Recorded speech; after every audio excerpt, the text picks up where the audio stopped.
My name is Aldo. I'm your host today. And my name is Marta and I'm the moderator. We just wanted to open with a short explanation about what the Manic Saturdays, because it's now a student-organized event with lectures, presentations, other activities that are organized around a communal lunch with the whole faculty. And which is what the important thing is really that it's inclusive to all with art, science students, other activities that are organized around organize. And that in the form of a host and moderator team. We are not a host and moderator team, but every edition will be a new host and moderator team to make it really inclusive. So next edition will be Leon and Jacco. Yeah. Also on the team are Jacco as the curator of the Manic Saturdays after show. Safi and Hannah are in charge of publicity, Amos is in charge of documentation, and Tingy is our floor manager in charge of lunch. Woo! Thanks, Tingy. Also, the breakfast after club, the breakfast show, the breakfast club after show will be next edition is going to be a school-wide event, so that we have more student-to-student feedback from all different faculties. But this is next edition. So this edition it will be art science, but next edition it will be school-wide. So that's also something to look forward to. Yeah, Marta? Yeah, so I'd like to say a couple of words about how we're going to structure the day. So we're going to start with a talk by our guest and a Q&A session until around 1 p.m. and then we'll have lunch together until 2, and then after 2 it's either possible to follow the breakfast club after show with all the people that are going to present, and the other possibility is that you can talk to your coaches, and Jacco will probably say more about this, right? Yeah. Okay, cool. And also what we would like, we all think it's great you all came here, and that it's great to see everybody live for a change. Corona is hard on everybody. Personally, I felt that I was very supported by the teachers and that I could always talk to them when needed. And so I really also wanted to give an applause to the teachers today. And they are here.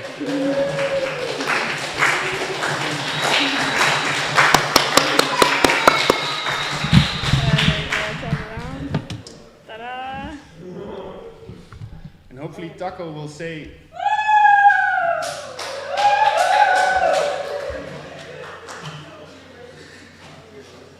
Hello?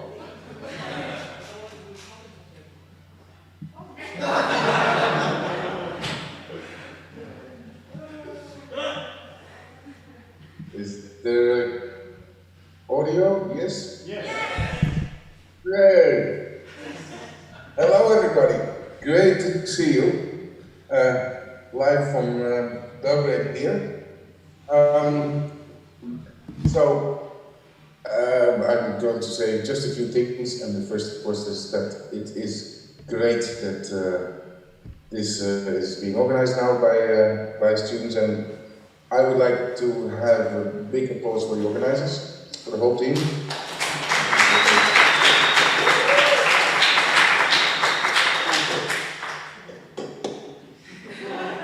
Yeah, it's a great type of program, and it's great that most of you can be there live. Unfortunately, not me at the moment because of distance, but hopefully soon I'll be also back in the country with my new family. And of course, just one thing about Corona, we can't wait until we're out of this shit. But for now, we do our best, and I think it's just good to say now I see you that it's absolutely fantastic how you're dealing with all this, because it's really difficult, we know. But anyway, the Manic Saturdays. I think it's a great program today. I think it's fantastic. But don't forget, it's great that Philip is there. Hi, Philip. It's super that he wants to give a talk. That's going to be very, very interesting. One thing now essentially to say about the Breakfast Club, which is, I think, a super initiative, and any of you who didn't go there yet, please join. You learn the most from talking to each other about each other's work, and that's a super initiative, and it's a great place now in the larger context of the Manic Saturday. Also, the after show with coaching from other teachers, please use that. It's also a very good thing. And don't forget lunch, not the least. I would say, I think it's a great idea to have a breakfast club after lunch. But apart from that, lunch in itself is very important, and I'll be there in spirit. Last thing I would like to say, and then I think it's good to go to Philip, is there's one thing maybe to reconsider, and that is the name Manic Saturday. Wow. We always thought that Manic Monday was a stupid name, now Manic Saturday. So think about maybe Satanic Saturday, or Sabbath Saturday, or something, or just call it Sunday, early Sunday. But apart from this detail, it's super. Black Sabbath. Pardon? Black Sabbath. Black Sabbath. I think that's a very good suggestion. Okay, let's go. As I understand, Philip is now going to start. So have a great time, have a great Saturday, and I really, really, really hope to see you all very soon live. Have a nice holiday next week, as far as you can call it a holiday. But see you soon, and enjoy today. Thank you.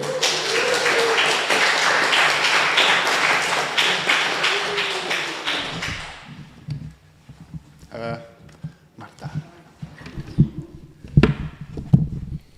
So I'll introduce Philip. Bye. Welcome, Philip, to our first talk. Philip is a Dutch artist based in The Hague. He's part of the Instrument Inventors Collective, graduated in 2017 from Art Science. And he's come here to talk about his work, and I really hope we have a nice discussion at the end. So, with some coffee. Welcome, Philip.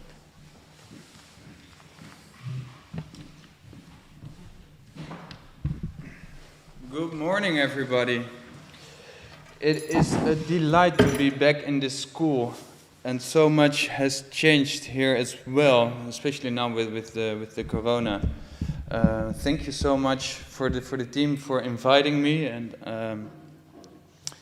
it's great to see people. Even after graduation, the corona crisis is a pretty big ass shit show. But I hope everybody is in their spirit and still floating in his energies to create and to get inspired and to inspire other people. What I now kind of feel when I'm working in the studio is that there's a lot of work and stuff needs to be done, but the kick of showing your work to other people is disappearing, and that really, really sucks. So these kinds of events that you can show your work to other people, that's almost something as an energizing battery for your soul, for your insight, and for making weird shit.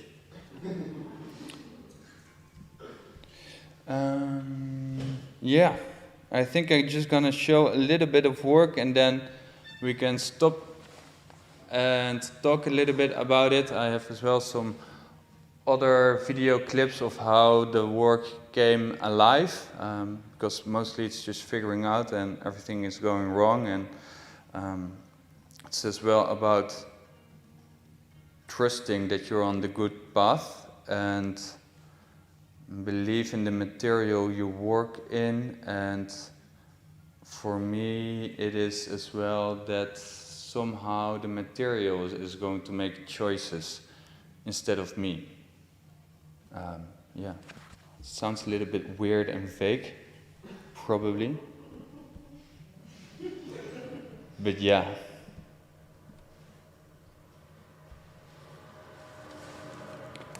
So this was here at the KBK.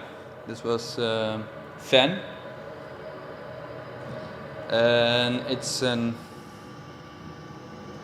installation which is slowly gonna do suicide.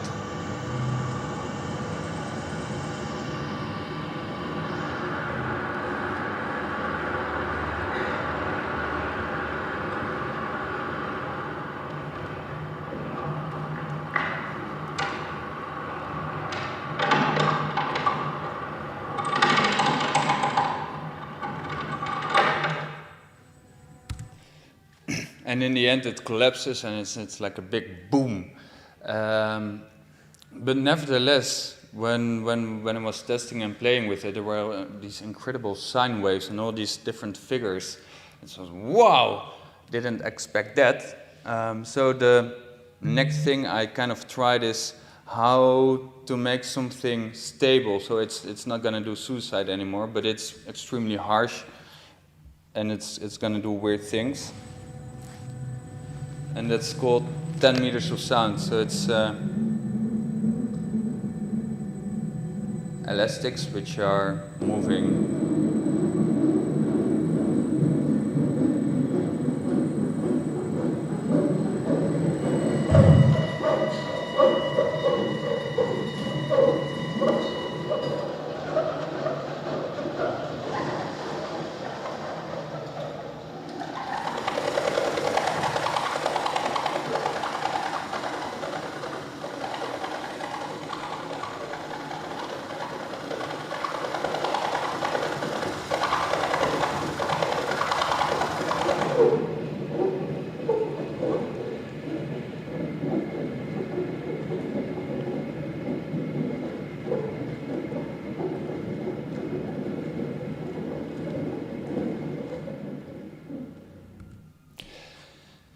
So it was 10 meters of sound, and then in the end it already got transformed into SLU. And SLU is actually pretty much the same, but then with a gigantic battery of lights. So in the beginning, it's for me it's always starting in the studio with playing around and figuring around and seeing what kind of character it has, and then slowly the installation is going to the outside world. And have a little test and see what's possible, and then making some new compositions with it. And whereas sometimes it's even better to calling it etudes, so you really start to play with the installation. And if you put it as well in kind of different context, you can do as well different things with it. For instance, in the last one was SLU, and it was for the Into the Great Wide Open show. It was outside, so it was wonderful to use lights with it. And if you use lights with it, there's the whole installation is transforming already in its character and becomes something completely different. But it's it began with the fan, and then slowly it's changing and evolving, and little sisters are born and little nephews are born with these kinds of ideas. So it's a non-stop evolution of these kinds of works. And this is called Boom Boom. Boom Boom is my graduation work, and actually I was trying to figure out how to make a composition for bouncing balls.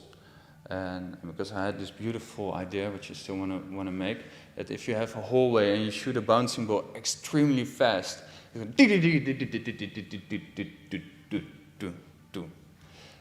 and what happens if you could move then the walls? Then you almost have a software engine or a DAW where you can make the sequence extremely short and you can make granular synthesis, but then in a physical way. So I've been experimenting above here with bouncing balls, and well, the bouncing ball didn't like it very much. It got shattered in 10,000s of pieces. So to figure out something else. So then in the end it became tennis balls.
So this was Boom Boom in a pretty late stage at Berghain at the CTM festival. But let's show some works which became before that, or how it became it, because that's actually the most interesting.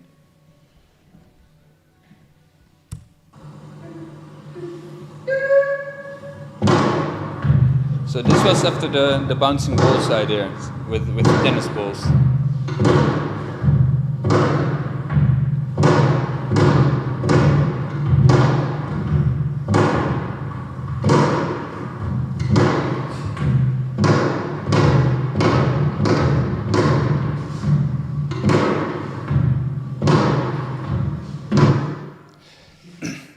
So in my early youth, I was a field hockey player, and I was the goalie until the moment that the hockey team bought an electronic ball shooter machine.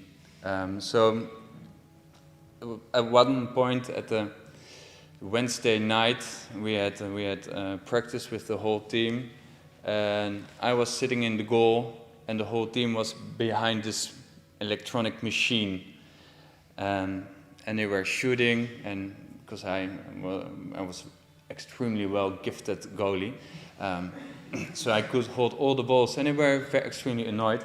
So they were aiming very, very low, and that didn't end too well for me. And then I was so scared for the ball. And that was as well the end of my field hockey goalie thing. Nevertheless, the machine came out extremely handy in the end, because this was the first machine.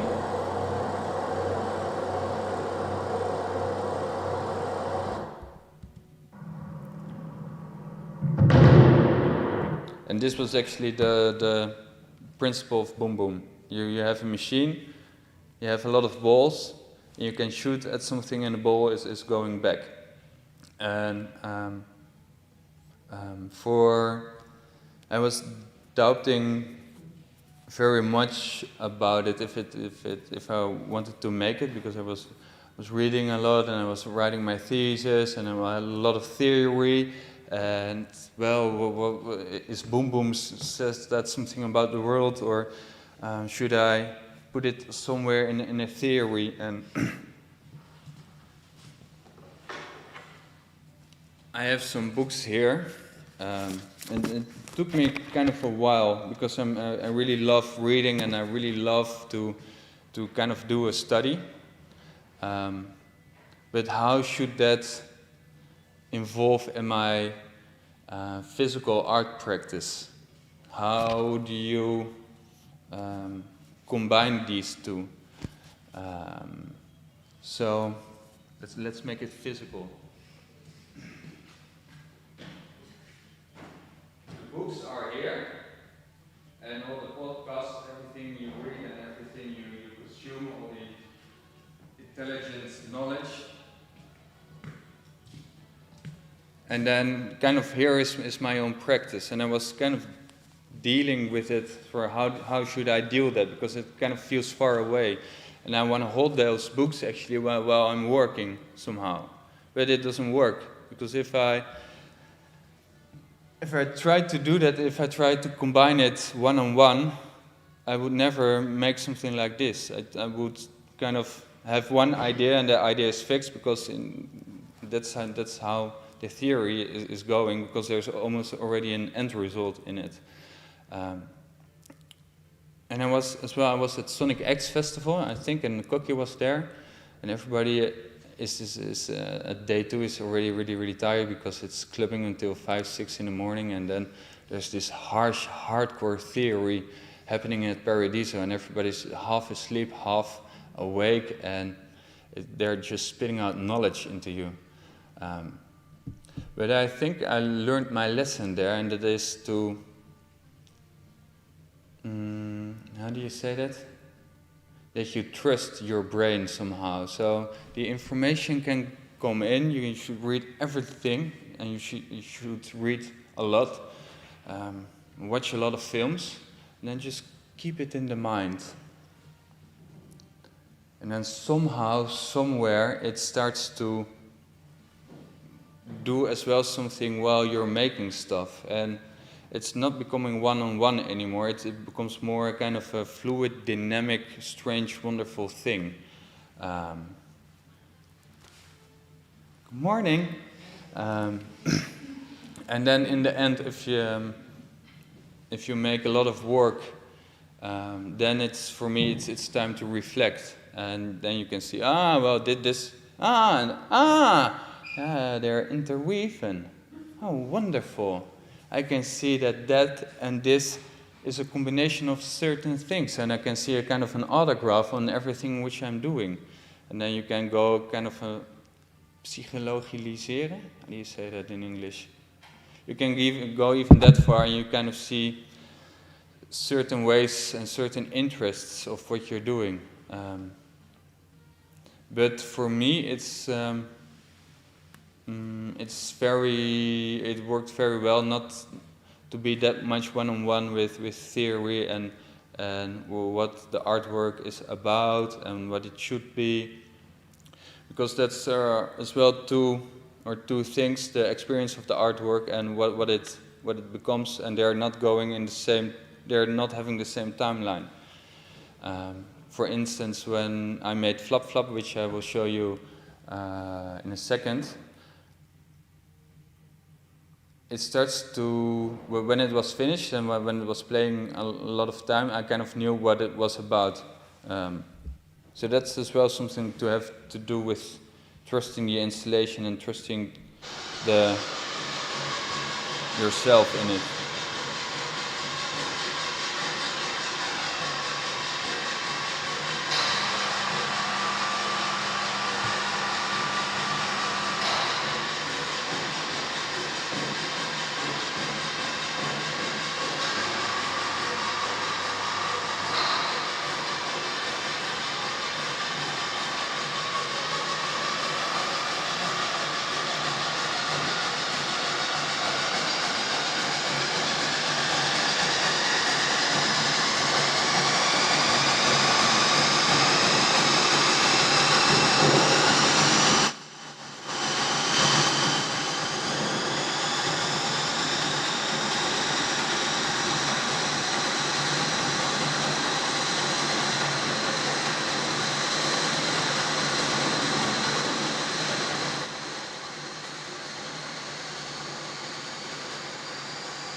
And I think, I don't know if I think, actually. Let's go to the next one.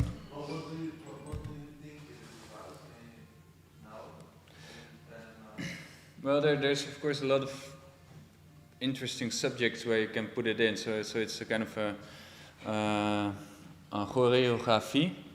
It can dance, and because you have a couple of parameters, you can control it with. So, in the sense of art, there are a couple of artworks which from the Zero Art movement who have as well these kind of very nice and elegant curtains, and they're flittering and floating around. So that's one in art history. It's kind of a lineage from the Zero Art thing. But I guess it's as well has to do a lot about the aesthetic and the fear, and there's this thing which called it's a container box. It's called the sublime. And for me, the sublime has all these kind of parameters. So it's if you're standing in front of it, it's extremely attractive, and it's on the beginning it's funny, and it's dancing and it's fluttering. But in the end, it becomes extremely dead serious because it's going so fast that that for me, my own little I, or whatever the I is, or your soul, is sucked out. So you stop thinking, and it's as if it's a mind-altering dance somehow, and yeah, the meaning of that, I'll keep that to myself.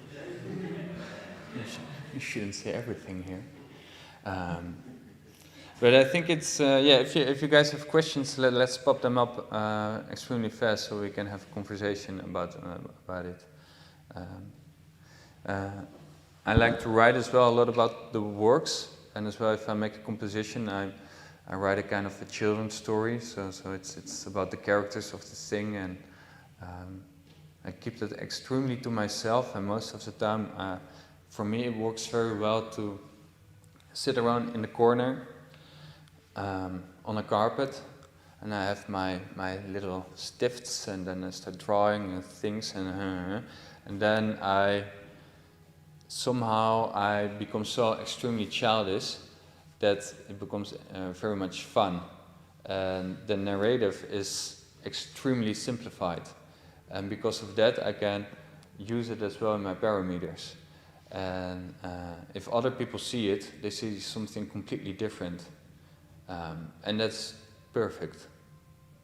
So that's a little bit on how I play and compose with it.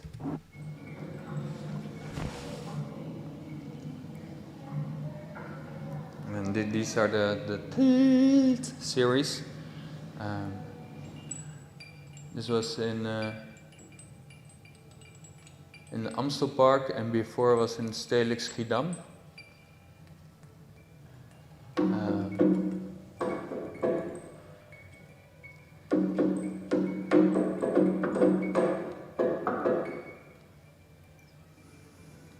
And it's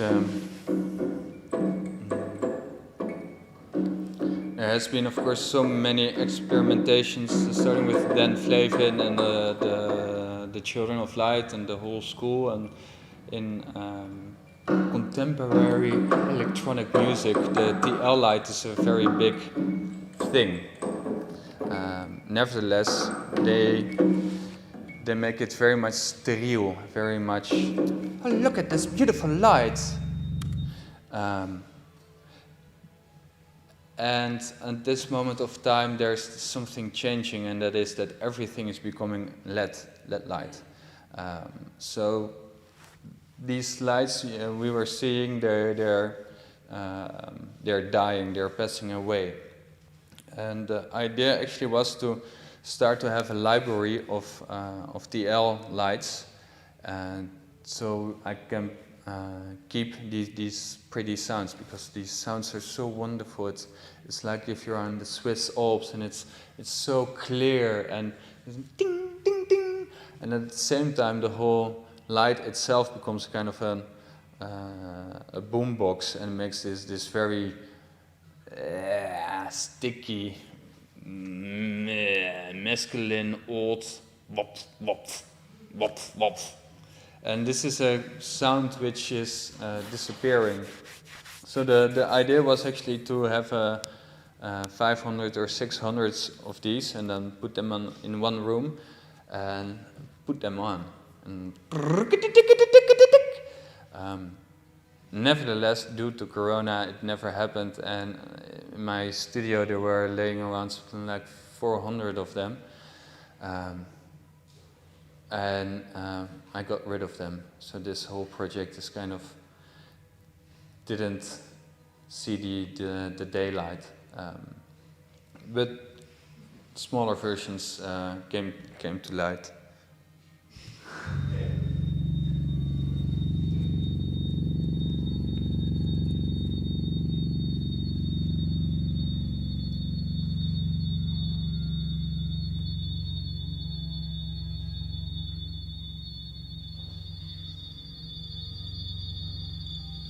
It feels like an island of color and sound without a destination.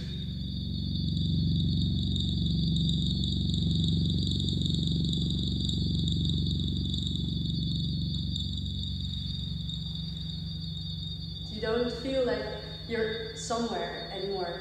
It's like you're totally in the world of the visuals. It's like a tsunami of color and light and sound, and the floor is moving and the curtains sort of move back and forth, and it makes you lose every concept of space and time. I have never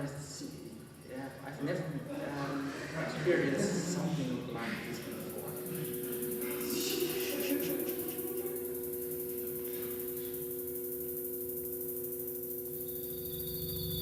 I am Lucas van der Velde. I'm the director of Sonic Acts.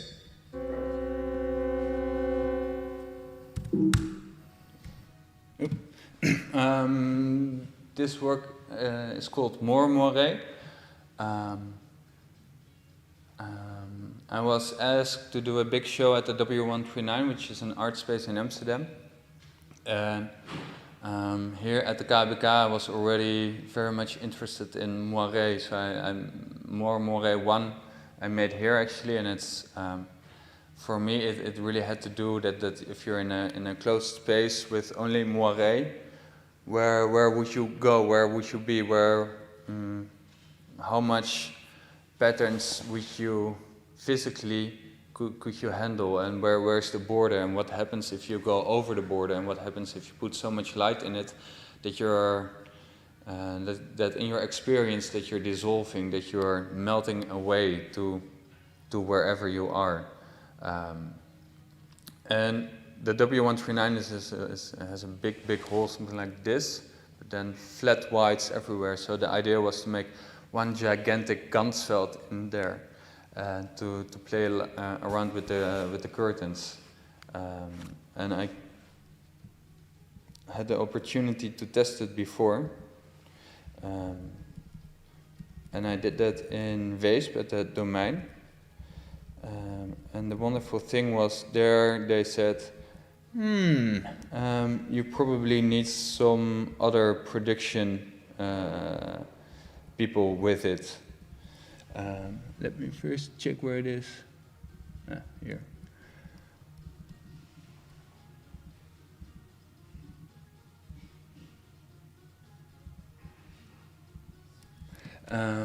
So I could make a small little or a gigantic big test over there, and the people of Sonic Acts knew about what I was doing, and they said, hey, we want to help, and let's try to make it big. So we made a proposal for the Dutch Film Fund, and we made a lot of beautiful drawings and made some clips about how the Moiré is interacting with the people. And somehow in October the Film Fund said, yes, let's do this. And then we started to go into production in November, and it had to be finished in February last year. So that then it got premiered. but the thing with Marmarais, it's such a gigantic production, and if you're in it, it's amazing. But setting it up is extremely time sensitive and therefore as well very expensive.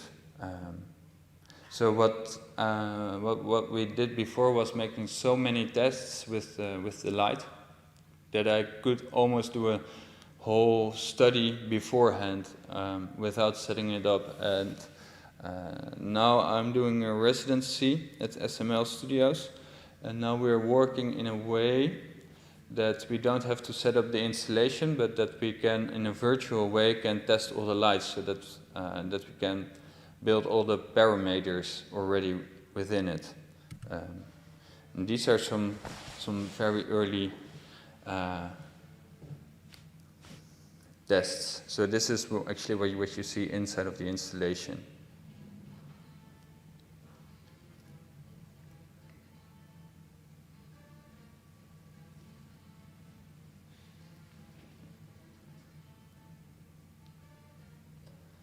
And the whole idea was actually not to use any stroboscopic light. But in the end, this was in Weesp.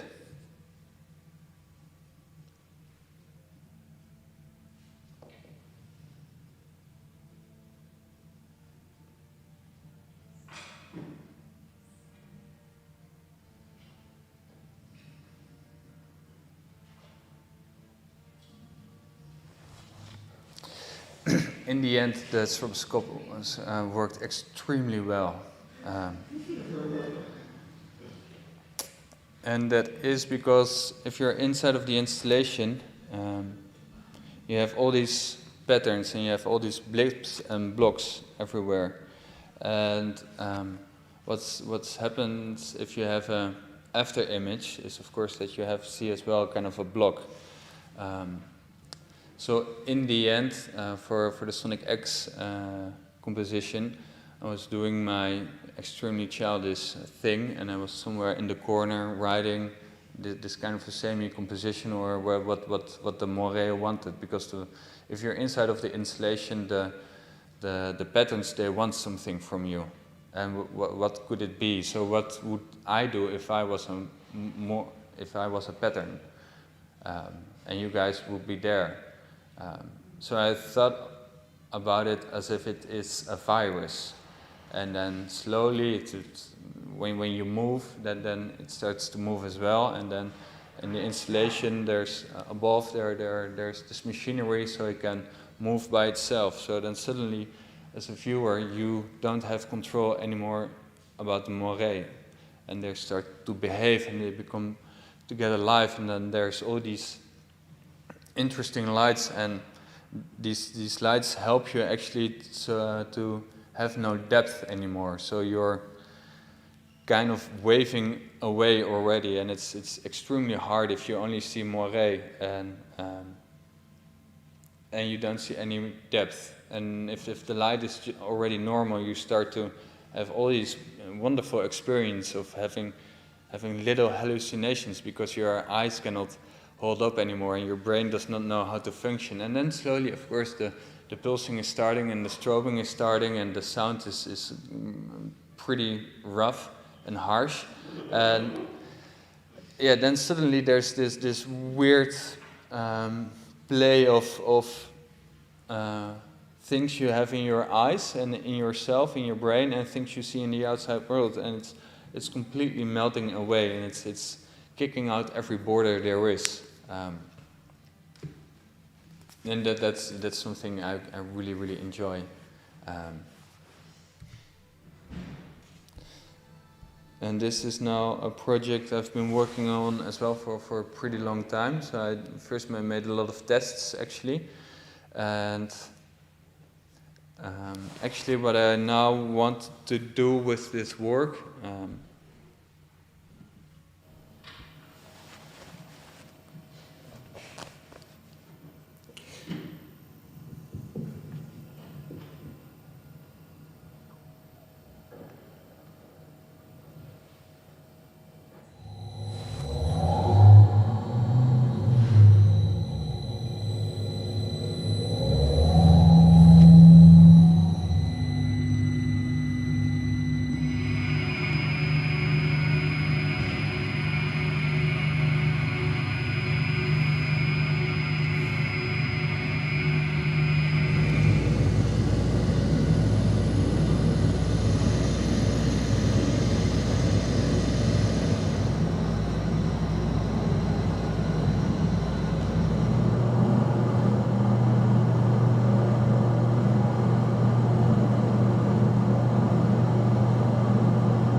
So I made a lot of tests with the material, and it really looks extremely beautiful, and it's going to the kitschy side of it, actually, because it's so attractive and beautiful, and it's all these wonderful phenomena of stroboscopic interference, and then starts to rotate again, and it starts to rotate so fast that it's standing still. And I tried to follow what the installation wanted, actually, and the first choices of the material was extremely wrong. So they were, they exploded a couple of times. So now I am working with carbon fiber, and hopefully that will help. But the speed. That's something what the material really did not want it, but I really want, because if it's speeding up around 1500 rotations a minute, it's already like, oh, wonderful, such a beautiful thing. But if you rotate it to 2000, it becomes scary, and if you pump it up to 2500, it becomes scary, and if it's at 3000, you don't want to be there. So composition-wise, I thought it would be a very good idea to have this thing around 1500. But it should go as well to 3000, because otherwise you will have a shitty composition. Because it's like, very beautiful. But there should be something dangerous with it. It should have consequences. If you're at the space with the installation, if you put your hand in it, your whole arm is out of it.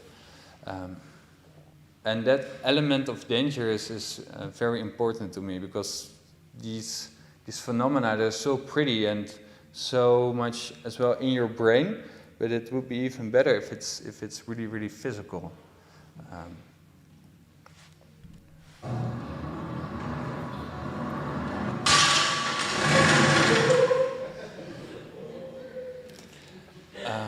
And that happened a lot of times. It was a very expensive day at the office. If you guys have questions, let me know.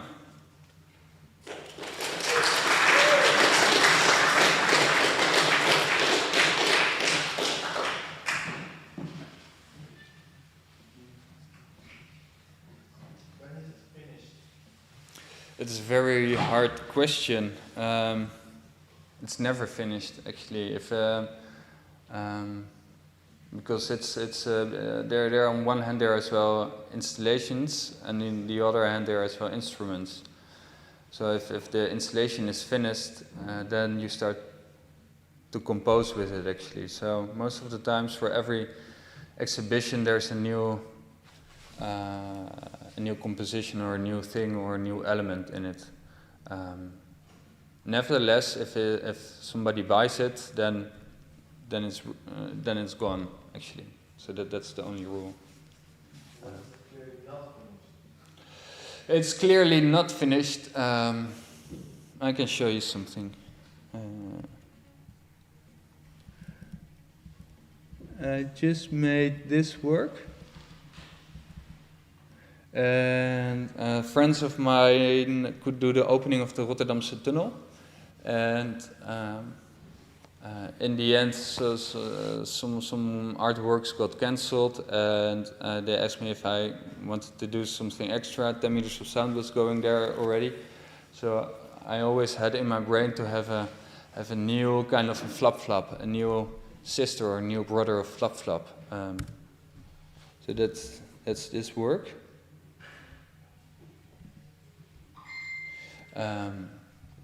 So this is actually more like a test, because it works. The things are doing everything, or there are so many parameters that it becomes interesting. And it worked well in the tunnel. Nevertheless, this is really not finished, because you could put this on Q Dance Festival or something, and everybody would be happy. But if we could get rid of this and all the lights, I think think in the end you will see it better. The parameters are, or the beauty in the installation is at the low stuff. That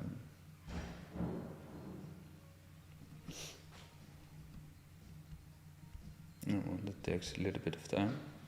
Yeah, I think it comes in around here when it's lower and when the light is not that flickering that much. The whole fabric is way more mysterious, and it starts to look like all kinds of wonderful things.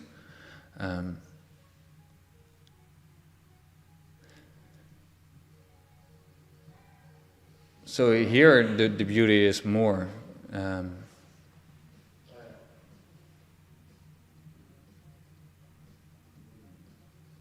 So now it becomes something else. But sometimes it can be handy if friends are calling and they have money to make a gigantic work and they pay for everything, and you get a fee and then you hold it back, and after a couple of weeks you start replaying with it, and then it becomes really something. So that's, we had this course, and it's called Quick and Dirty. That's the best works out of the studio are if they are made in 5 minutes or so, and just a little test, and it's works. Then you can put a light on it, and it works even better. I guess that's a little bit how it goes in the studio. So this is an unfinished work. Where does it start? What's the beginning of a new installation? And the beginning of a new installation lays mostly in one hand, mostly on making a work, and there are kind of different units of time when making a work, and mostly in playing and figuring out how something works. Then there are so many different ideas and so many ways you can go. So, for example, this I made already a couple of years ago, building Flop Flop. So then I know that it's there and it sticks in my brain, and then when time, space, and money comes together, I can go further with it. Nevertheless, as well, when I'm meditating, sometimes I meditate because it should be sometimes quiet in here. But whenever I'm meditating, and then I get in this nice, calm space. And then suddenly there's like, this is a brilliant idea. And then, sometimes it is, and sometimes it's not.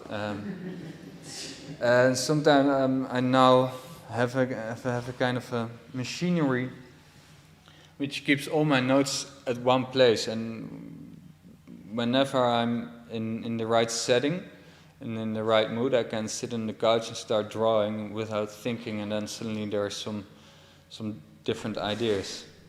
But for me, making ideas are on one hand extremely practical, so out of the physicality of working in the studio and playing around and noodling around and making sure that there's a lot of garbage in the studio, so you can work in a very intuitively way. And on the other hand, it's just ideas. So I think it's both. And thinking about ideas, for me, it's extremely important, as I said before, that I'm in the right mind and in the right space. So a little bit of meditation, putting on some candles and behaving like a child, and sitting under my bed and just making drawings and making sure that all the borders in my head and of nagging are away, because sometimes I really had that I was making ideas and that somewhere in my brain was like, this is a stupid idea, and that is really killing my own creativity actually. So if I'm completely borderless, and I do this without any drugs or alcohol. So don't think that the drugs and alcohol are in any way good to get in this state of mind. Sometimes it is, of course, but mostly it's not. So it's as well having this kind of a training with yourself, and it's extremely, how do you say, precious to get in your head and in your own richful forest of ideas. And then sometimes it's as well extremely well to get into your own void and to get lost, because somehow they are as well kind of connected. I don't know. I went to ask something actually linked to this. You have people working for you in your studio, right? How do they help you? Because I think when you work with other people, you can observe them manipulating material. Does this influence you? How does you kind of have to do some tasks? Does this get you out of the creative mode? Like, what's the relationship you have with them? What's the creative relationship? Well, sometimes it's so busy that I cannot do everything myself, or all the time I cannot do it all by myself actually, because they're big works and they're extremely complex to make. So I have a lot of friends and a lot of wizards around me who help me, and I think with every one of them I share some passion at some kind of thing. For instance, I have a guy working for me or with me, and he's extremely technical, and he's reading data sheets on Saturday afternoon because he really enjoys it. I really dig that of him, and I find it so extremely fascinating that he gets so deep in it. Nevertheless, on the aspect of creativity, I cannot really not work with him, and I should be as well kind of scared of him, because everything should be safe and it should be like this, how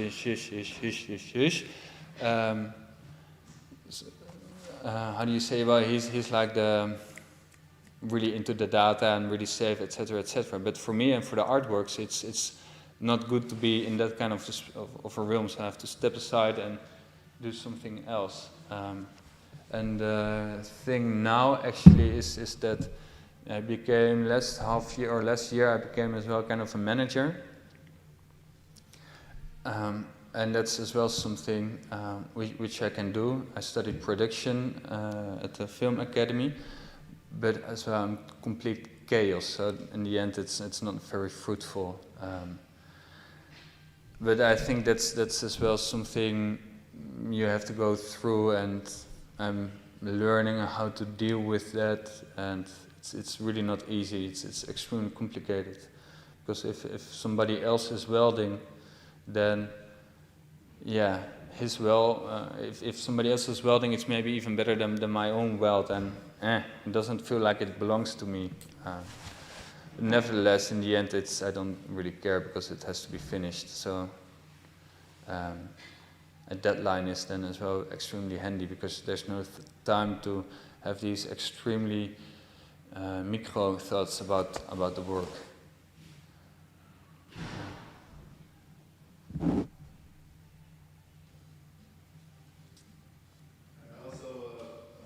of us were in class with Vermeulen, you know him? Yeah. It's my we're having a family here in the media art world. Yeah. He said also something like that. But he has a question. Maybe it was, he asked, how the fuck did you get Boom Boom in the clock in Berlin?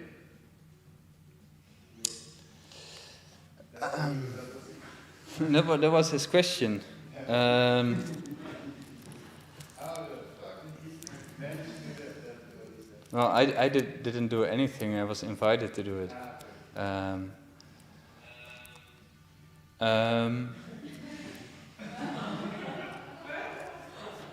It's starting to have something. No, the echo is gone.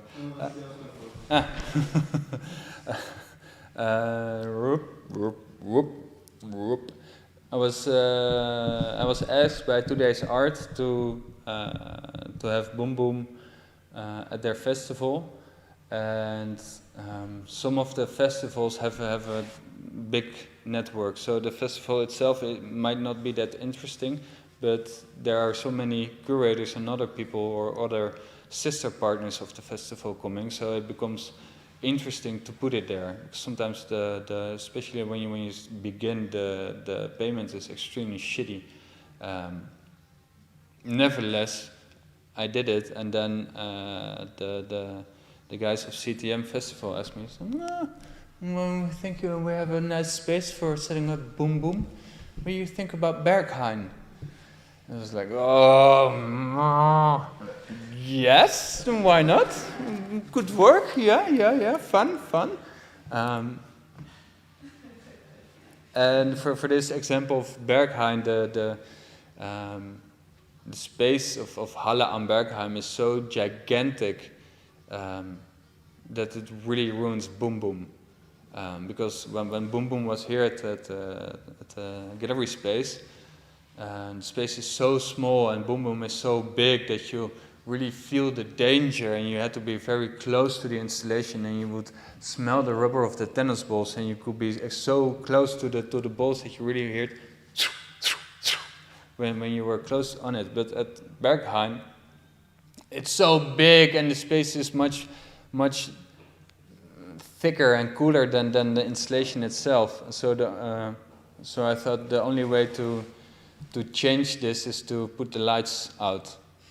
And therefore as well in Berghain we used stroboscopic lights for the installation. So as well sometimes the space asks to change the installation. To get back on your question, when is an installation finished? Sometimes the space says, I'm very, very big, deal with me. So then you have to enlarge it or make it smaller, or trying to figure that out.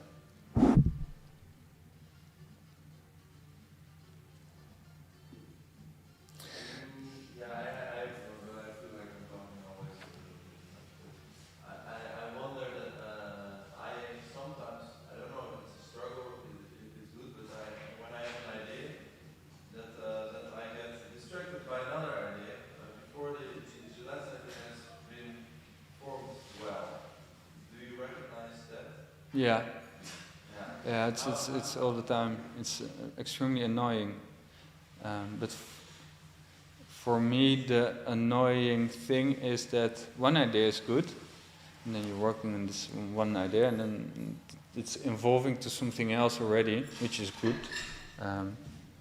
But I write everything down and put it in one big jar, and then once in a while when I have a crisis, because then I think I don't have any ideas anymore, I don't know if I'm going to be and I see the check out the jar, and it's like, okay, I'm okay for the next couple of years. Nevertheless, it's sometimes as well interesting, or the organization of thoughts is then for me very problematic, because I'm not that well structured, and as well in my thinking is not that structured. But it's okay. Then the ideas are coming back. If it's not this day, then it's within a week. Do you ever stay with an idea for the sake of saying? Yeah, I think for Tilt I stayed a little bit too long with it, but that had to do as well with an exhibition what got which kept on postponing, and in the end the whole exhibition got killed. So I think for that one I stayed in it too long, and Fan is boring me out because of the material. Been working on that now for over 2.5 years now. And now I came up with the brilliant idea of making an algorithm for it, so that you can compose, or you can start playing with it, because it looks as well like a Pokemon ball or kind of an animal. And I thought, it would be so nice to have a kind of a training machine so that the machinery can really take over. And then I have as well made this little jump from performative installations to organistic installations, who can perform themselves. So I guess it will take another half year. Yeah. And yeah, sometimes I really do stuff I don't really want, but then in the end it kind of pays off. But that has to do as well that I can get bored extremely fast with installations. Yeah.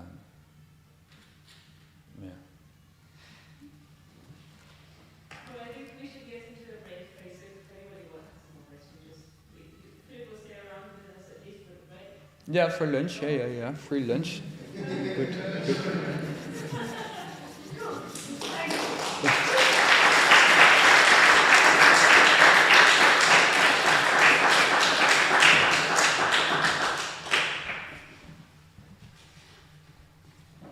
After the lunch, we have the Manic Saturday after show, which Jacco will elaborate on.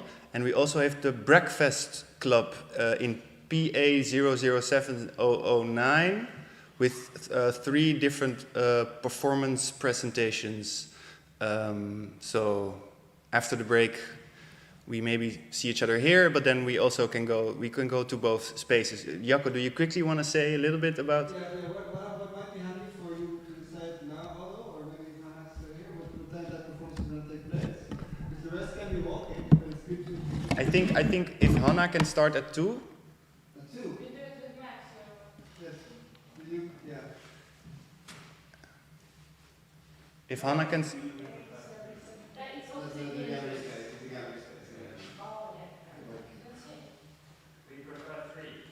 Three. Okay, who wants to start at 2:10 with a presentation or a performance? No.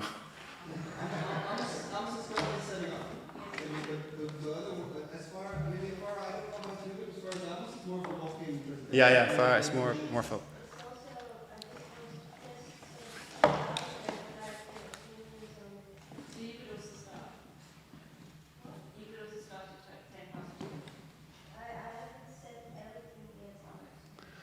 Okay, I think we just need a break now, and then we will all be back here at 2:10, and then we will know. So, and then for what's going to happen here, I'm inviting. I see that now also more teachers to have arrived. So that's really great. If the teachers that want to do some coach surfing or have some talk with students, they could potentially stay here. As also not to clutter the space, because here we can have 24 people, and in the gathering space we can only have 16 people. So at first we start here, and we slowly rotate towards the breakfast club, that will be really good. And I'll also set up a Zoom meeting with Marion and with Robert.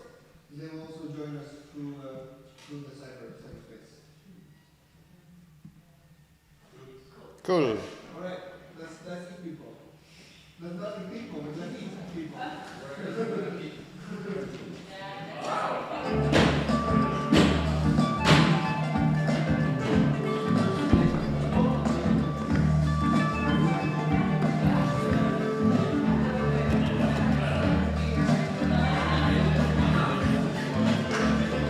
Ik vond het echt cool. Ik vind het heel fijn om de processen zo veel meer... Ik heb natuurlijk voor jou gewerkt. En ik was zwaar onder de indruk van jou natuurlijk. Had je misschien niet door, maakt niet uit. Maar in ieder geval... Dat is nu helemaal weggevallen, hè? Helemaal weggevallen. Helemaal weggevallen. Ik was zwaar onder de indruk, stiekem. Maar het is heel cool om nu inderdaad... ja, je proces is heel anders dan ik dacht eigenlijk. Ofzo. Het is echt wel heel... ja. Wat fijn. Cool. Lang? Ik denk cool, hoe dacht je dan dat het proces ging? Nou, weet ik niet. Ja, ja, dat weet ik niet. Maar...